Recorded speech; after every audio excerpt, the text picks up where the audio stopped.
Mr. Nielsen, thank you very much for your time, and you are so welcome to our forum. Thank you. Mr. Nielsen, as we know, the climate crisis is a humanitarian crisis and it's hitting the most vulnerable groups. But how to protect such groups? I mean, that are more sensitive to environmental changes.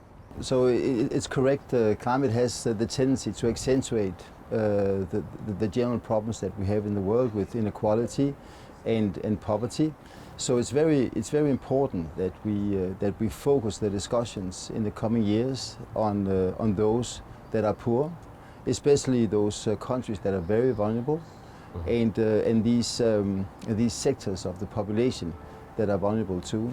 We have to allocate more funding to those areas. We have to direct, especially the public funding, to those areas, and then we need to move much more, I would say, private sector capital and the private sector to solve the issues about the green transition.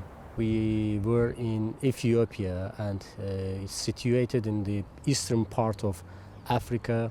And as we know, Central and Eastern Africa, and also Central and South America, as well as small island developing states, they are more sensitive to the climate changes. What's the assistance mechanism of World Climate Foundation to developing countries? So we are mainly, I would say, focusing on being a bridge between the public sector and the private sector.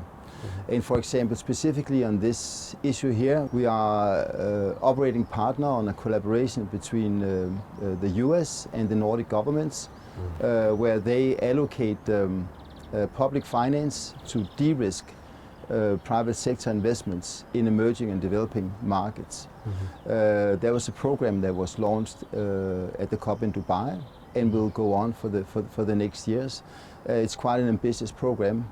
And the first fund that had been launched there was on climate mitigation, but right now there is a fund being developed for climate adaptation with a focus on emerging developing markets or countries, including Africa.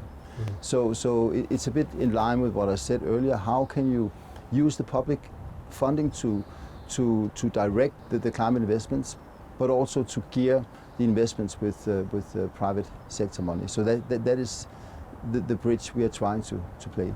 How hard is it to get the international community to pay attention? Well, that's a tricky question, given the geopolitical situation and the focus you have on many other matters today. So I would say, generally speaking, climate change is much more on the agenda than it was when we started, or when I started being engaged in this sector around 15 years ago. So I think today there's much more engagement. You can see just the growing interest of the COP.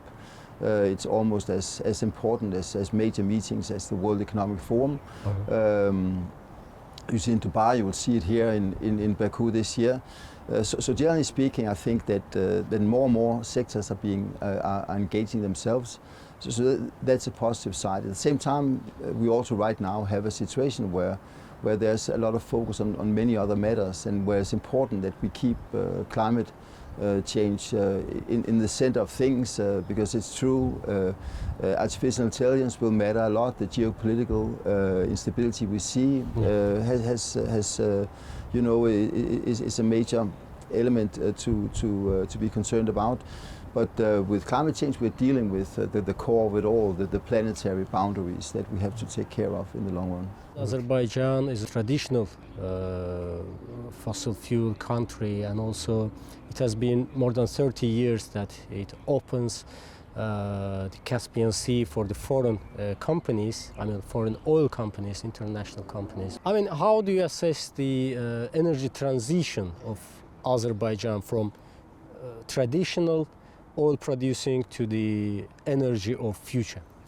Well, I'm not, I can see that I can see locally, but also internationally, there's a lot of interest in potential green energy transition here in Azerbaijan. So I think there would be a focus related also to the COP that is coming here. So many international stakeholders, also from Denmark, etc., are aware of the opportunities here for a green transition. Thank you so much.